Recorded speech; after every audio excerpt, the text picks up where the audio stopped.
ધોરણ 7 પ્રથમ સત્ર યુનિટ 1 એક્ટિવિટી 2 ધોરણ 7માં એક્ટિવિટી 1માં જે પ્રથમ કવિતા હતી ધીસ ઇઝ ધ વન, એ જ કવિતાની પાછળ એક્ટિવિટી 2 આપેલી છે. એના અંદર સૂચના લખી છે, નીચે આપેલા શબ્દો મોટેથી બોલો અને લખો. નીચે આપેલા શબ્દોમાં અહીંયા આગળ આપણને ક્રિયાઓ આપેલી છે. એના અંદર જે ક્રિયાઓ છે એ વર્તમાનકાળનું રૂપ છે અને બાજુમાં એનું ભૂતકાળનું રૂપ આપેલું છે. આપણે આ બધા શબ્દો મોટેથી બોલવાના છે અને પછી આપણી નોટમાં લખવાના છે. પહેલો શબ્દ છે બાય. બાય એટલે કે ખરીદવું. બાયનું ભૂતકાળનું રૂપ થશે બોટ. નીચે બીજું આપ્યું છે કેચ. કેચ એટલે કે પકડવું, જ્યારે એની સામે છે એનું ભૂતકાળનું રૂપ કોટ. ફ્લાય ઉડવું. ફ્લ્યુ એટલે કે ઉડ્યું. બ્લો એનું થશે બ્લ્યુ. બ્લ્યુ એટલે કે ફૂંક્યું. ડ્રો.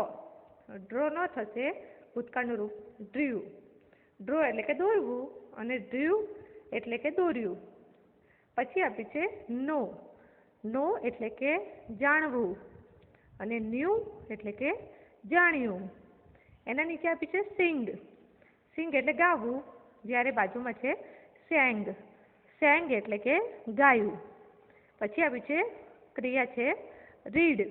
રીડ એટલે વાંચવું, જ્યારે સામે ભૂતકાળનું રૂપ છે રેડ. રેડ એટલે વાંચ્યું. બંનેમાં સ્પેલિંગ સરખા જ આવશે પણ ઉચ્ચાર બદલાય છે. અહીંયા રીડ, સામે રેડ.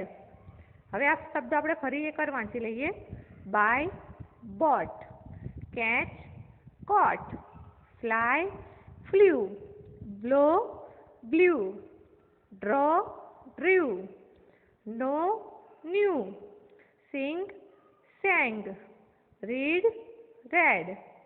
હવે અહીંયા આપણે તમારી ચોપડીમાં આ લાઈન તમને ખાલી દેખાશે, એ તમારે જાતે લખવાની છે.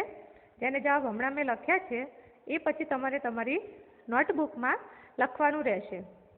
અહીંયા આપ્યું છે એના અંદર અહીંયા વર્તમાનના રૂપો આપ્યા છે, એની સામે તમારે એના ભૂતકાળના રૂપો લખવાના છે. નો છે તો એનું ભૂતકાળનું રૂપ થશે ન્યૂ. એ આપણે અહીંયા વાંચી ગયા છે, એમાંથી જ તમે જોઈ શકો છો. Fly.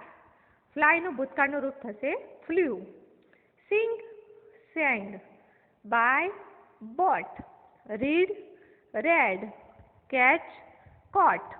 Blow blew. Draw drew. અહીંયા જે શબ્દો આપેલા છે એ શબ્દો તમારે તમારી નોટમાં લખવાના છે અને તમારે દરરોજ વાંચવાના છે. આ યુનિટ 1 છે અને એક્ટિવિટી 2 છે. એ તમે બરાબર રીતે તમારી નોટબુકમાં લખી લેશો એવી આશા રાખું છું. Thank you.